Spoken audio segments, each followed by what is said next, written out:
Alright, so as you kind of picked up from the title, this is going to be not just a video on one topic, but I'm going to do a few different topics today. This is going to be a over the weekend update. Obviously, I wasn't able to make a video yesterday, and I made 3 when I came in Friday night, and then they were released between early Saturday morning to around noontime on Saturday. So this is going to be, continuation off of that, because I had a lot going on over the weekend. Those of you who watched those videos, you know what I'm talking about there.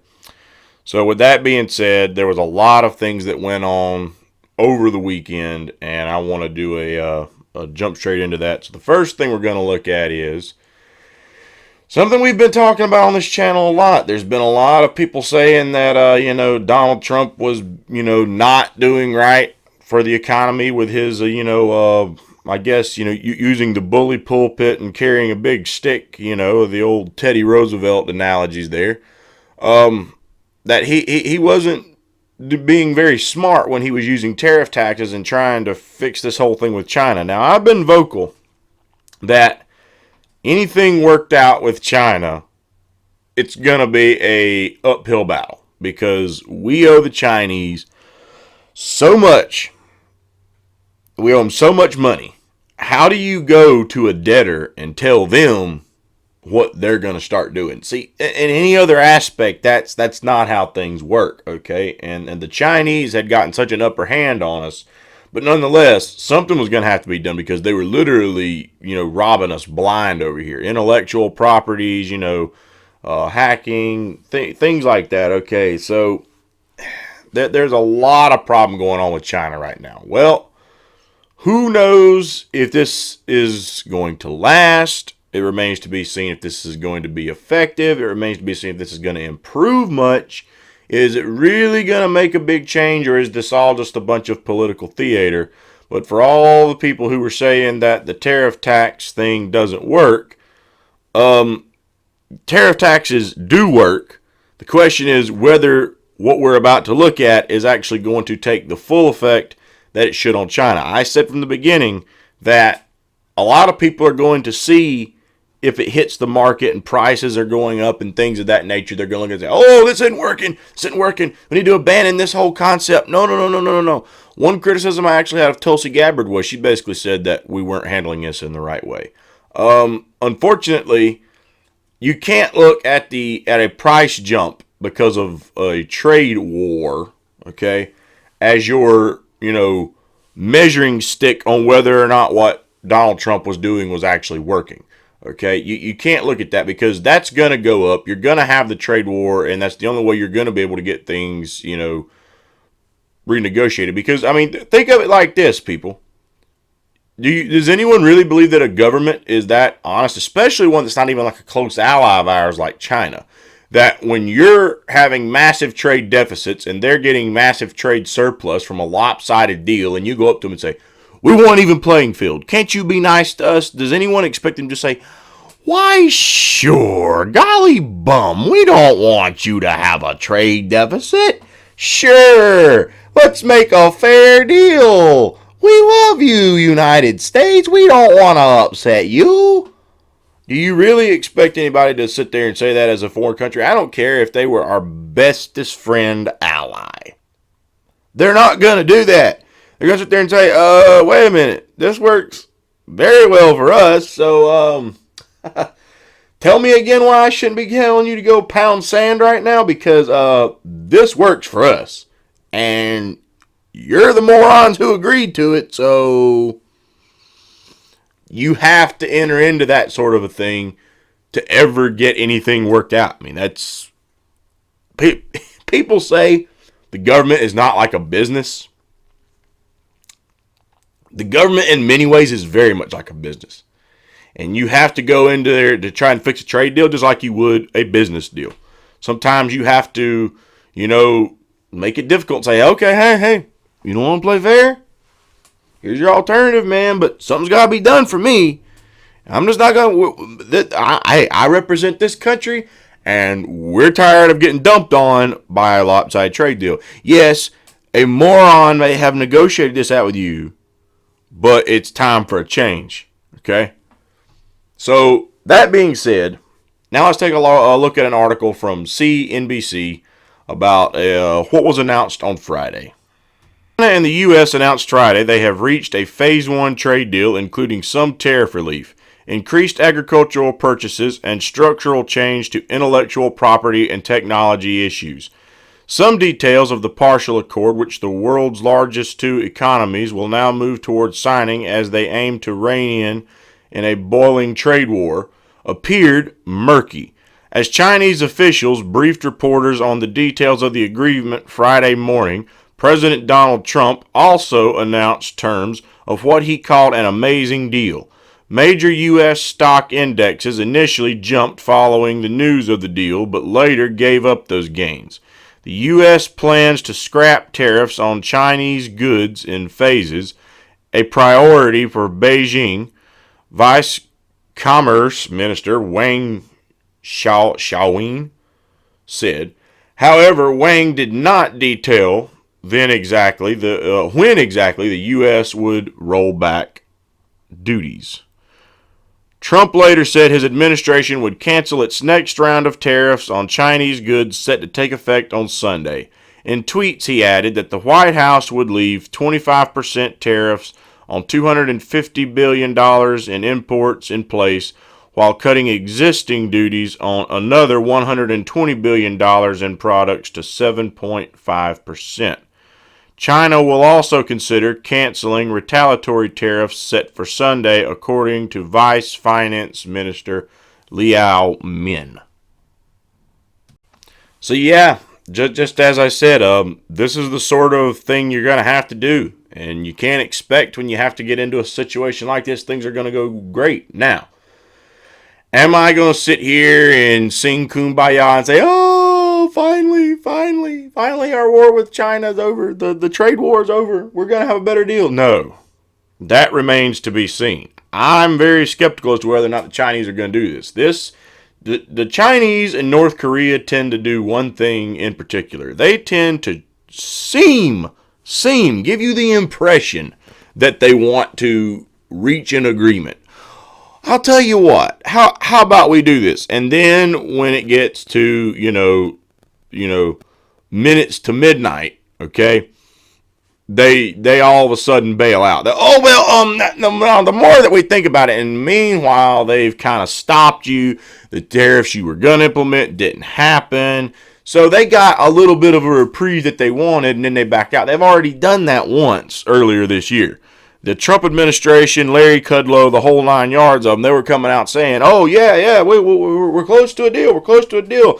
With any day now, we should be putting pen to paper. And then the Chinese come right down to the last minute and go, yeah, so see what had happened was, we changed our mind, and we don't want to do that now. So, sorry. So what does the Trump administration do in response? Okay, more tariffs. How dare you? All we do is change our mind. You can't tariff us more. Are you kidding me? Why are you being so mean to us? Okay, fine. We'll tariff tax you back. Okay? Wow. And by the way, that was not an Asian impression that I was trying to do, by the way. If anyone thought that that's what I was doing, no.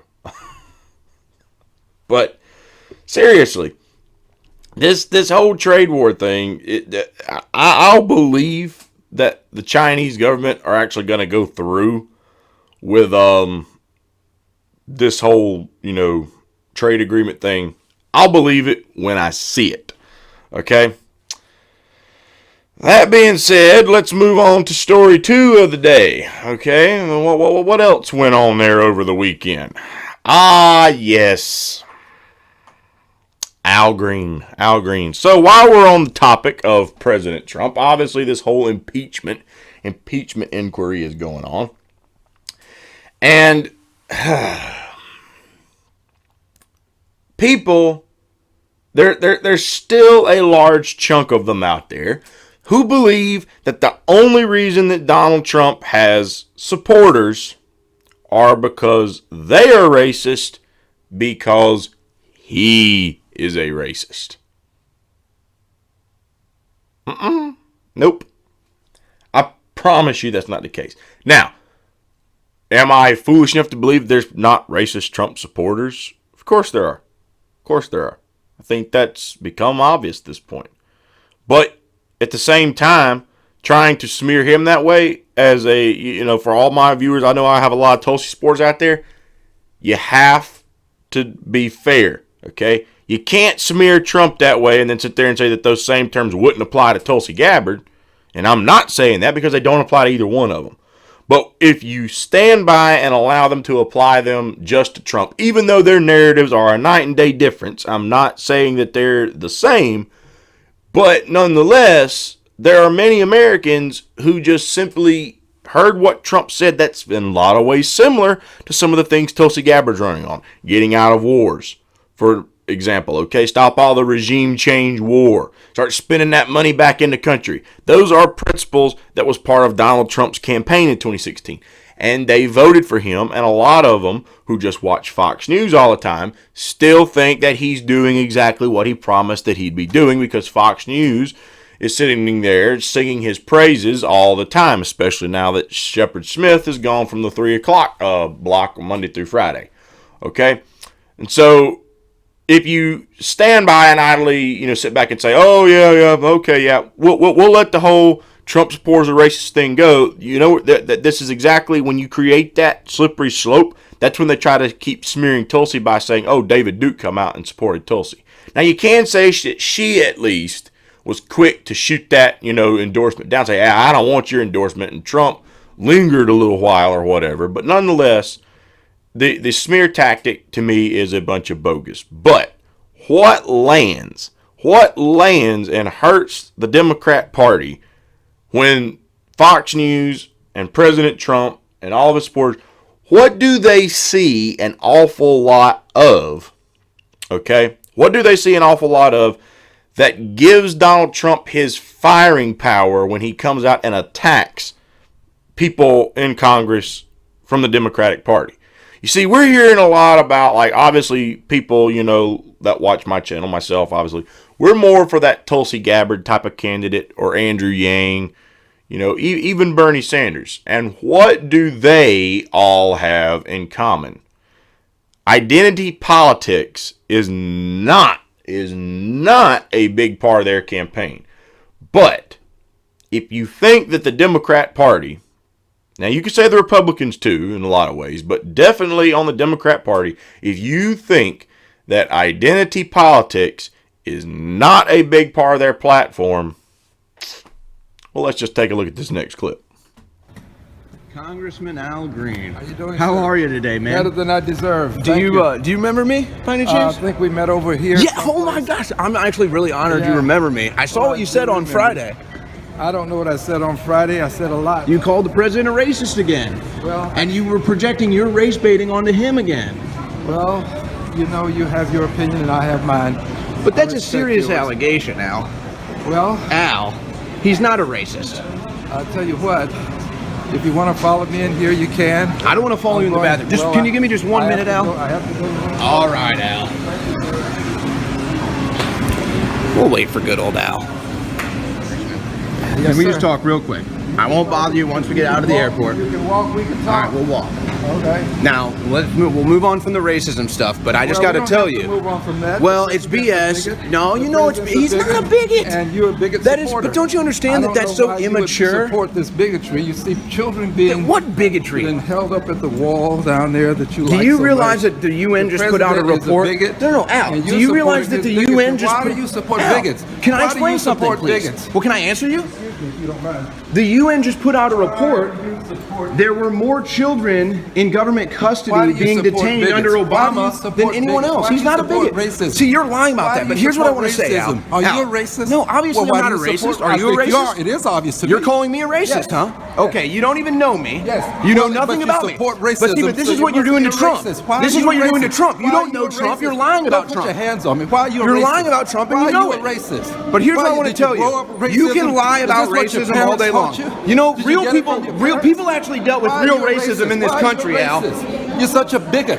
People dealt with You follow real people racism in around? this country, Al. You don't know what that's Officer, like. would you say hello to this racist? Not a racist. Look, Al, here's all I want to tell you. America is sick of the impeachment now.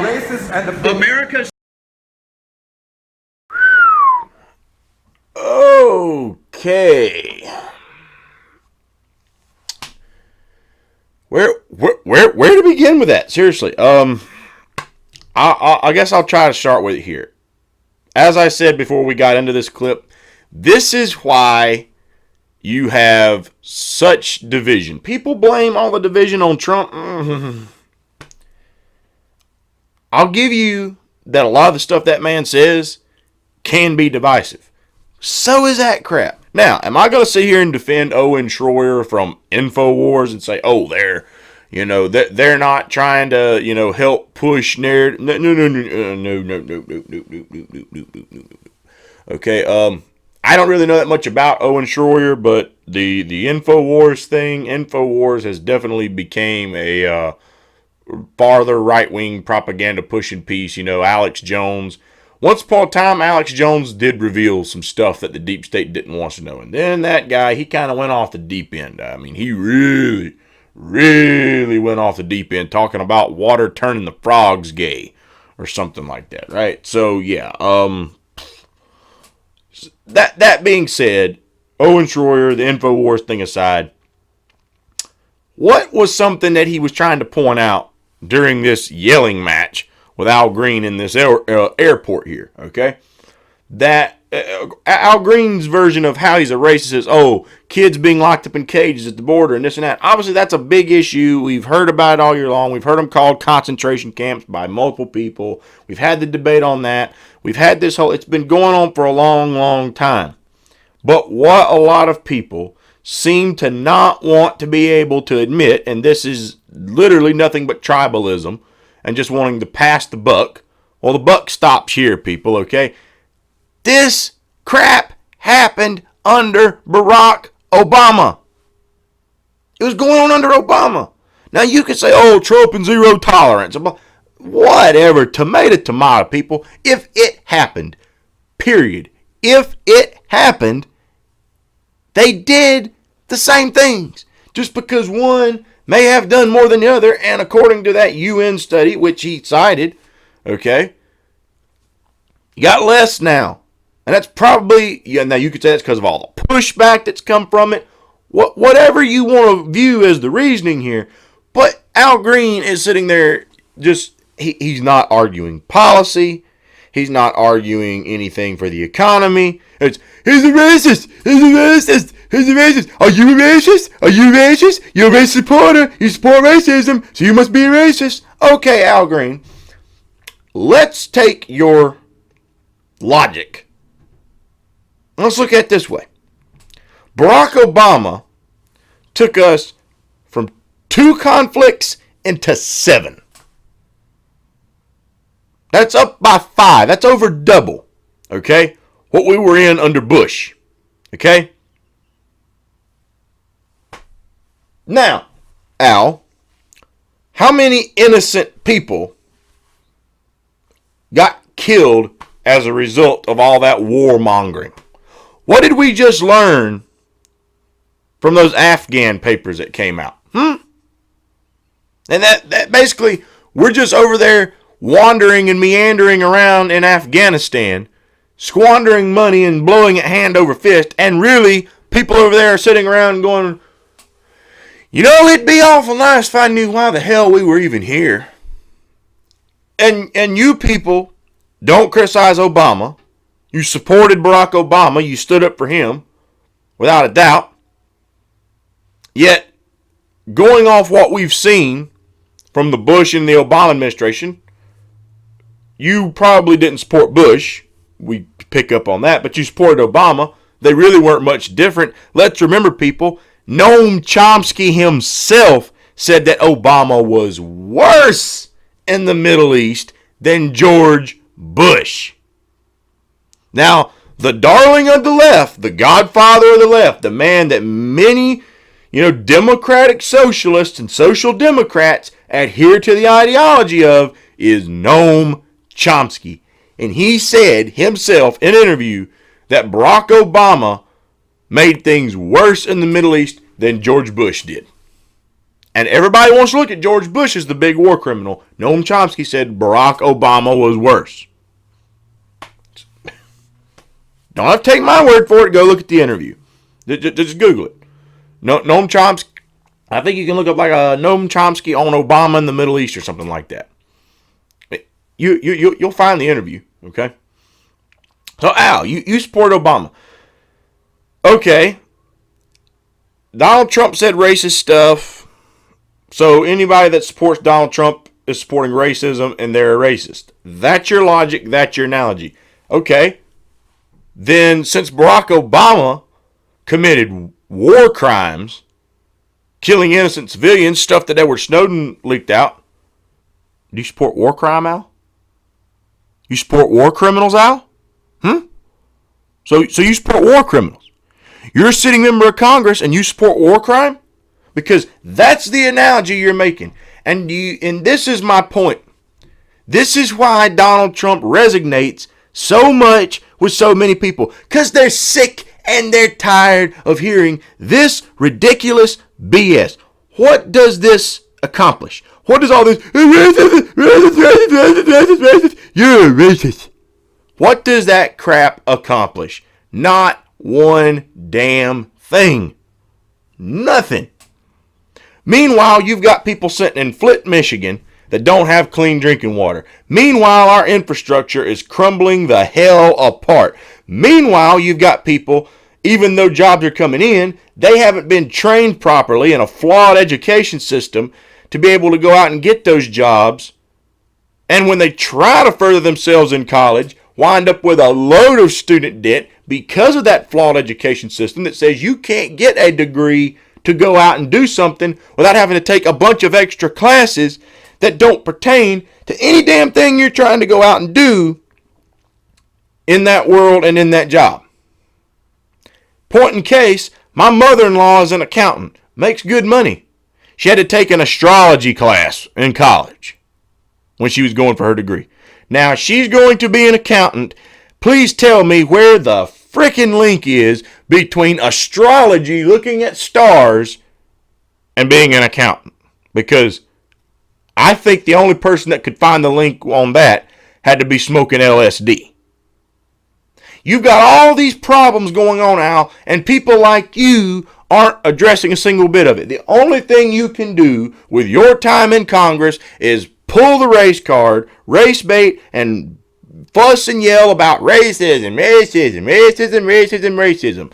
Is it a problem? Yes. Do people need to speak out about it? Yes. But, Al, let's be clear about one thing. Talking about the problem and fussing about the problem doesn't fix the freaking problem, Al. Doesn't fix the problem. Doesn't fix the problem.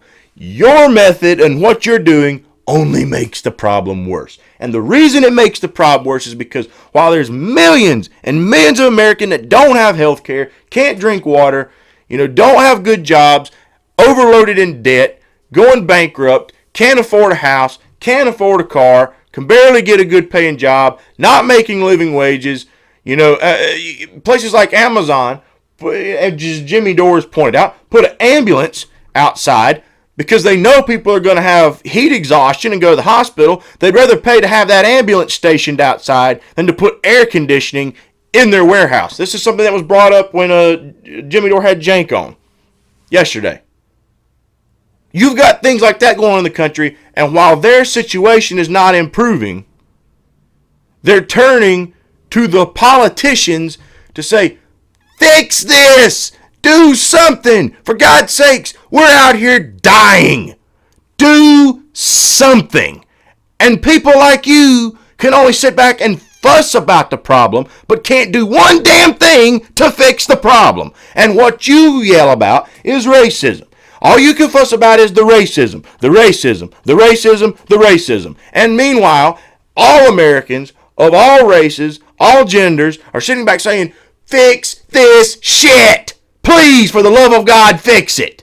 And while you fuss about that, then the right wing takes that same crap and says, see, this is all the Democrats can run on. They've got no policy. They can't get things done. This is all they can run on. the identity politics. So the right wing infuriates their viewers saying, yeah, that's what the problem is. It's nothing but those Democrats. That's all they can talk about. And then you, on the other side, are saying, we can't get things done because we got a racist in the White House. And the blah, blah, blah, blah. And meanwhile, both of you are sitting there doing not one thing in the world, but bitching about the other side, and you're not getting one damn thing done for the people. And what have we learned? That if we get into policies that people like Tulsi Gabbard want, people like Andrew Yang want, and a lot of them that even Bernie want, they poll very, very, very, very, very, very well with the American people. You know why? Because they're things that would actually do something for the American people. I'm an honest believer that I don't think it takes much at this point to please the average working man in this country. You know why? Because all we've gotten is pissed on for decades. We've gotten nothing. We've gotten nothing. Our jobs have been lost. Our incomes have been cut. Our benefits have been cut. We've gotten nothing. So you could offer them just anything. Just please give us something. Help us out. They're going to be happy. Now, the better you give them, the more happy you make them. But people like you aren't giving us jack shit. And that's exactly why your message doesn't resonate. That's exactly why the divisiveness just grows and builds and morphs into one big, ugly swamp monster. But what you find out is when someone like Tulsi Gabbard hits that debate stage, when they talk about what they want to do policy-wise, well, that actually turns out much better at the end of the day because they like what they hear. They say, this is someone that wants to reinvest in me. I've been busting my ass, paying my taxes, getting nothing for it, and this person actually seems to give a damn about me. And at that point, many blue-collar working Americans do not care if there's an R, a D, or an I after your last name. All they care about is, will this person actually do what they say they're going to do for me? And that's a message that people like you and many of your other colleagues on Capitol Hill don't have. And while you say that all the Donald Trump supporters are racists, that's where you're wrong, because while those same Americans who are hearing that message out of a Bernie Sanders, an Andrew Yang, or a Tulsi Gabbard are turning to them saying, yes, this is what we've wanted. This is what we've been waiting for. They heard a lot of those same things along with the bad comments, the racist comments, the bigoted comments. They heard a lot of those other things. The lopsided trade deals, bringing the jobs back, fixing health care, even though it's not the right way. But he brought those issues up. He brought the infrastructure up. Donald Trump brought those things up. And Hillary Clinton did not. So, Al, it has nothing to do with racism. It has to do with the fact that people like you are intellectually lame and have nothing but weak sauce when it comes to policy. And the only thing that you can try and argue back with is your BS identity politics argument, okay? That's not what the American people want to hear when they're literally dying in the streets, don't have health care, can't get good jobs. The working standard has been taken down drastically in this country from where it was many, many years ago when unions developed good working, structure in the country. Good working environments in this country. They fought for those benefits. They fought for those wages. They fought for those conditions. They got them, and then bad trade deals caused those jobs to start leaving, and the only way we're able to get them to come back is by cutting a bunch of their taxes because we haven't fixed the trade policy, so there's still that open gap, where they can just outsource again. So you've got to bend over backwards to appease them, to open them here, and to stay here. That comes in the form of cuts in wages, cuts in benefits, and cuts in your working environment, making them worse so that they become closer and closer and closer to sweatshop conditions in those countries where they can make stuff cheaper. Now then, that mouthful's over with, let's move on to the next topic. Now that one's over with. So obviously, for any of you who follow me over on Twitter, you know that I made a challenge to a certain gentleman. Someone who runs his mouth a lot and made a video, I covered it a few days ago, of just literally trying to berate Tulsi Gabbard down into the ground. And oh, how bad she was. And she must be defeated. Okay? Good old Obi from Yellow Vest America. I put out a Twitter poll. Put it up on the screen here. And I said, how many people would like to see me debate, at America Vest or whatever his Twitter handle is on the show if he's willing to come on? As you can see, more people wanted him to come on the program than to not come on the program. Now, is this something that I'm just itching for? Am I itching for a fight? No. Do I see people's takeaway that you shouldn't even be giving this guy the time of day? I see where you're coming from. I look at it like this. The best way to silence someone and take the platform that they do have out from underneath them is to expose them. And the best way to do that is to get them on the stage, get them out there for the world to see, and, rip them a new one pretty much. Now, if you see this out there, Obi, I'm not going to literally yell over you. This won't be a yell fest. I'll let you know that if you see this video first and foremost. This will be done respectfully. Just know, I'm going to be coming at you locked and loaded, my man. And if you try to jump off point, should you ever decide to come on the program, it ain't happening. You try to start a yelling match with me, I'll hit that mute button quick, my man. This will be done respectfully. But by the end of it, just know one thing. You won't bully your way through it. If you win, congratulations.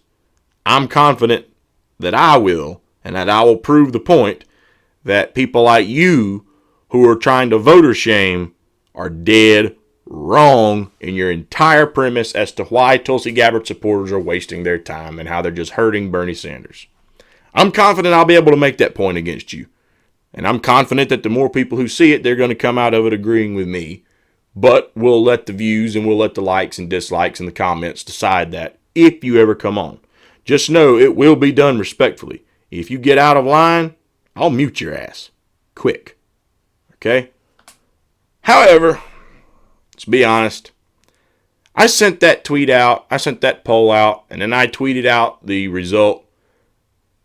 I haven't heard a word back. I don't think this guy is going to come on the program. Actually, I really don't look for him to do it.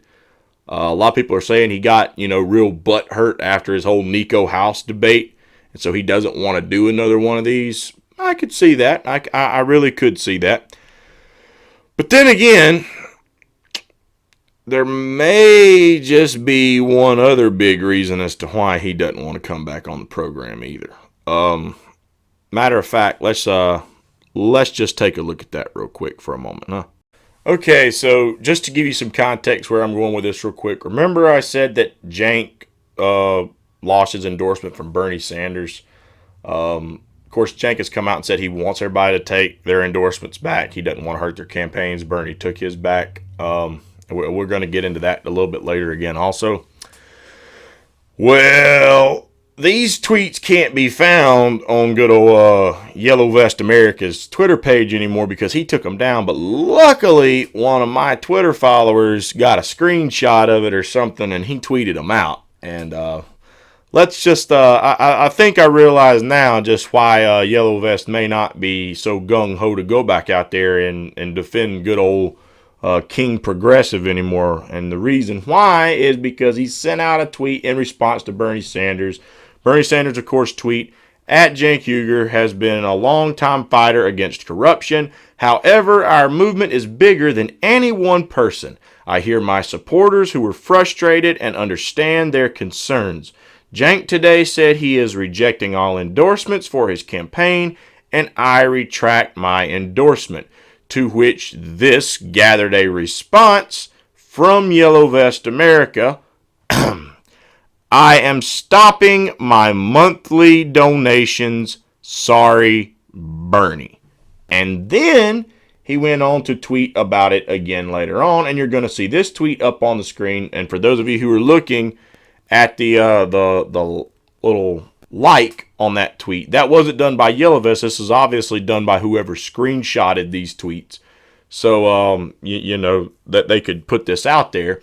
He then sent another tweet later on saying, sorry, Bernie, good luck to your campaign, but I can't fund this anymore. Well, you poor little thing, you. Now, of course, the response to all this criticism that come out on him, exposing his whining and crying about his candidate, he went on to say, like, basically, like, anyone who says that I'm, you know, well, here, let's put the tweet up on the screen. I'm never abandoning the movement. Try to do his voice a little bit there. Let's get that crystal clear. Anyone who says that is being deceitful. The policies on my bio are getting passed, period.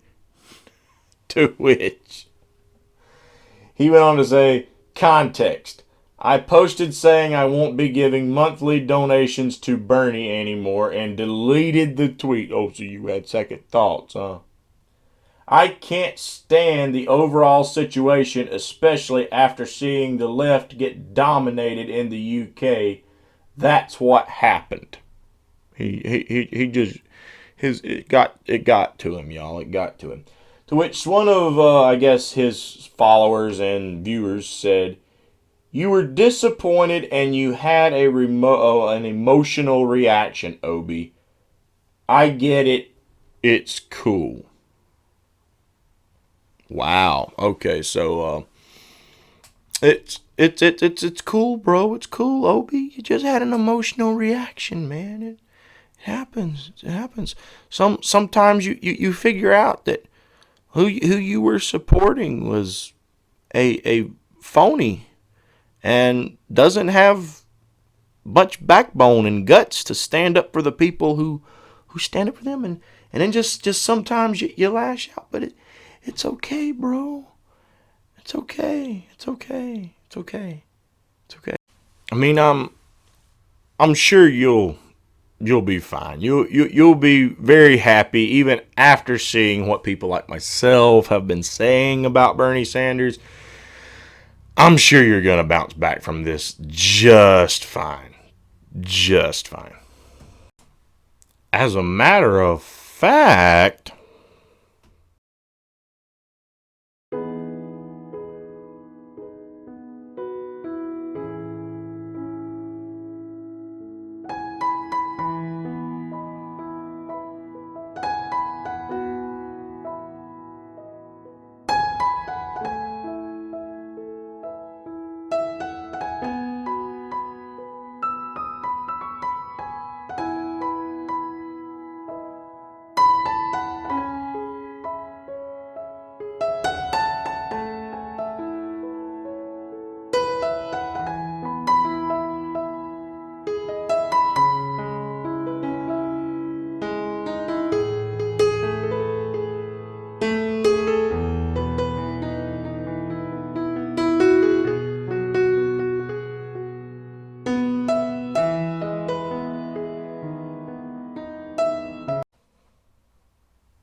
oh, good Lord in heaven. Wow, that was scarring to watch that. I'm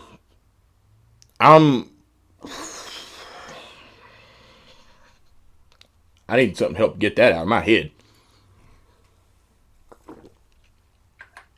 Woo! Yeah, that was horrible. I'm glad you seem to be back on board with your boy Bernie, but I hope I never have to see something like that again. Good God. Anyway, moving on from that jackass now. Final point that I want to make today, since we brought up the whole thing about Cenk, Bernie retracting the endorsement, Cenk saying that he doesn't want any more endorsements. There's been a little bit more of a defense coming out for Bernie, as I expected, that, and even Cenk gave the defense. Well, I said I didn't want endorsement, so it was perfectly fine. I was perfectly fine with it. I was blah, blah, blah, blah, blah, blah, blah, blah, blah, blah, blah, blah. Okay. I get the point, people. You don't want Bernie to look bad. Cenk said he could take the endorsement back, apparently, because he didn't want it, so Bernie took it back. No harm, no foul, right? No! No! Bernie Sanders is pitting himself as a revolutionary. He is pitting himself as someone who's going to stand up against the establishment. And I've heard people say, well, I heard there was something like what happened with Justice Democrats threatening the big walkout. Okay. If Bernie Sanders stood on principles the way all the people who fought against what I've said about him, where I've said I think Tulsi Gabbard would stand on her principles more than Bernie would. Oh, you have no evidence for that. How dare you, sir? You can't back those accusations up. Bernie Sanders is a rock. He's a boulder. He will not be moved. Bullshit. He can be very easily moved. Clearly. Okay? Whatever his reasoning was, whether it be Cenk asking him to retract it, that's fine. Here's why the argument that he is simply doing this because Cenk doesn't want endorsements, that's the only reason, that's bullshit. Utter BS. Pure and simple. Why do I say that? Well, it's quite simple. If it was only the fact that Cenk didn't want the endorsements, why not come out and say that in the tweet? Say, Cenk doesn't want to create any conflict. He has asked that he said he doesn't want endorsements. Therefore, I will take my endorsement back. But you still, for somebody like Cenk Uygur, like the guy or not, he has definitely been trying to help Bernie Sanders out since the 2015 primary started.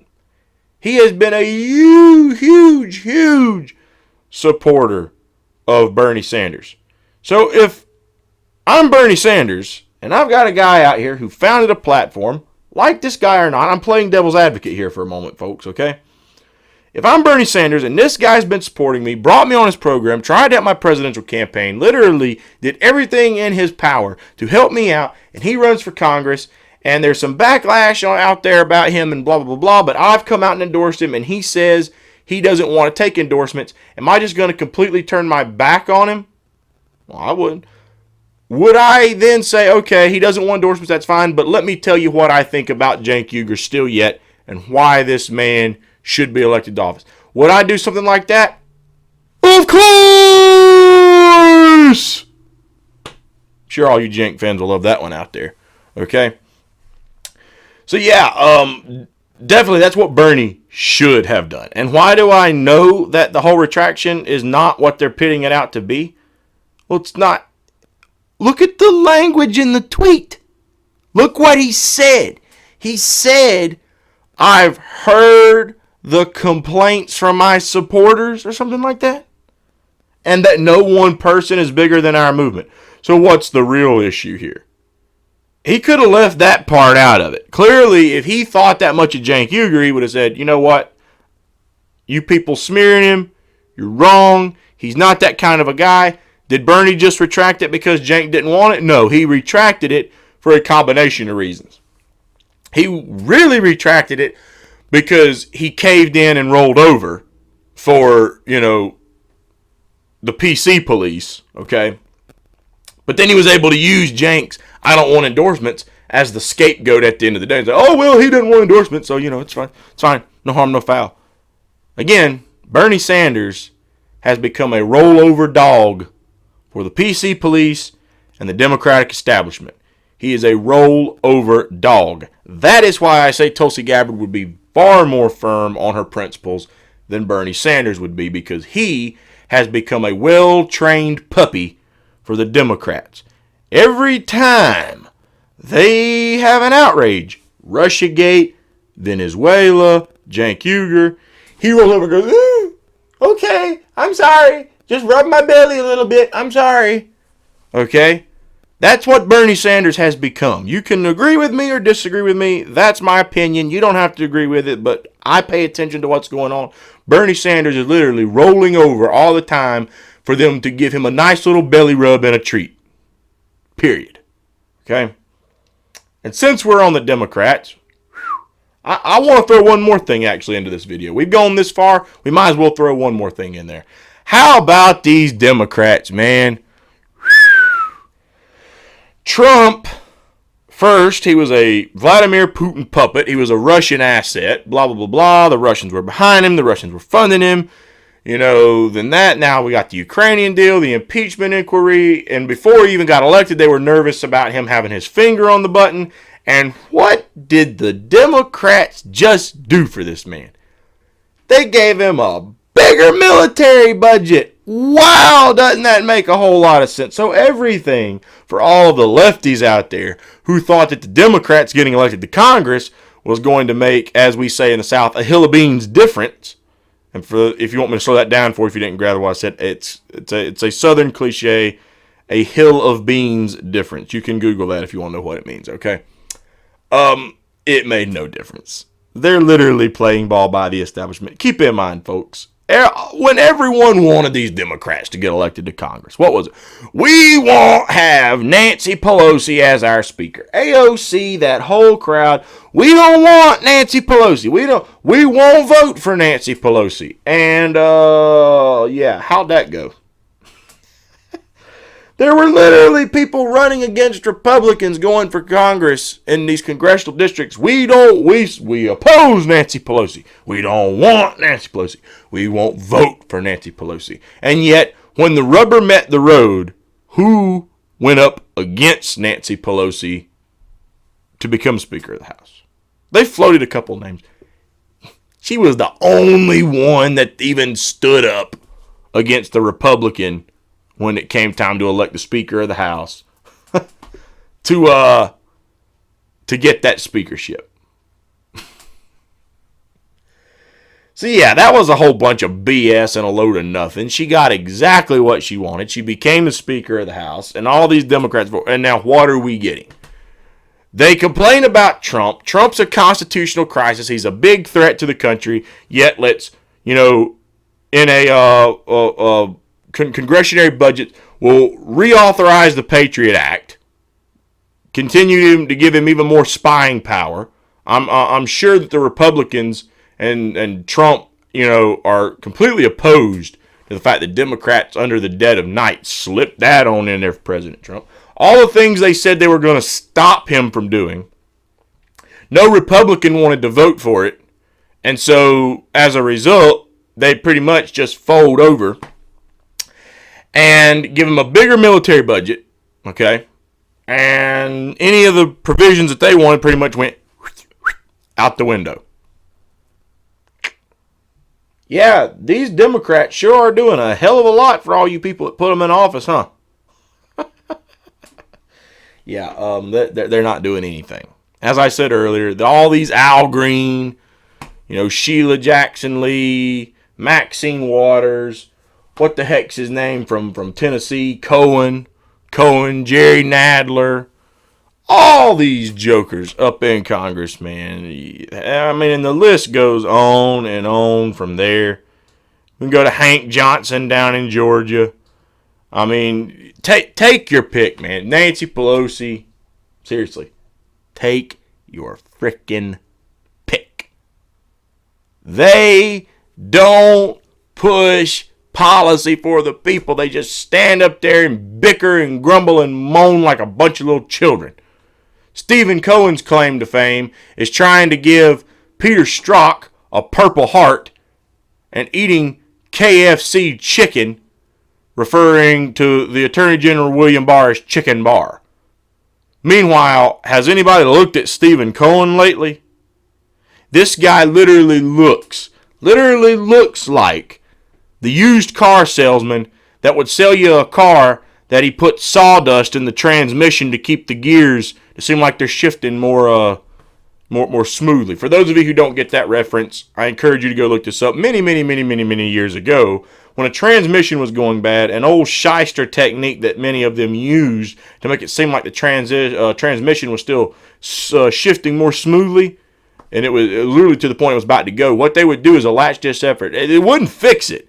It would do just enough in the short term to make it seem like that transmission was in good shape, and it would be no time that transmission was going to go, because this would tear it apart. It would run smooth for just a little while, and then that thing would completely crap the bed. They would put sawdust in the transmission, and so this thing runs good. You would buy a complete lemon, okay? A complete lemon, folks. That's what Stephen Cohen looks like. And all these guys took power, and this is what we have to show for it on Capitol Hill. They give him a bigger military budget, reauthorize the Patriot Act, and then meanwhile talk about what a constitutional crisis he is. Yet, let's just give him more power and everything he's asking for, even more than he was asking for. That'll certainly work. Absolute disgrace. So yeah, that pretty much sums up what took place over the weekend. That pretty much sums up, for those of you who didn't get to follow it all weekend long, what happened in politics over the weekend. Pretty much sums up everything that I wasn't able to cover because of what I had going on, that I wasn't able to make individual videos on for Saturday and Sunday. This is pretty much a nice little summary of the whole deal. So I hope you enjoyed it. If you did, smash that like button. And if you're new to the channel, remember to subscribe. And we'll see you next time.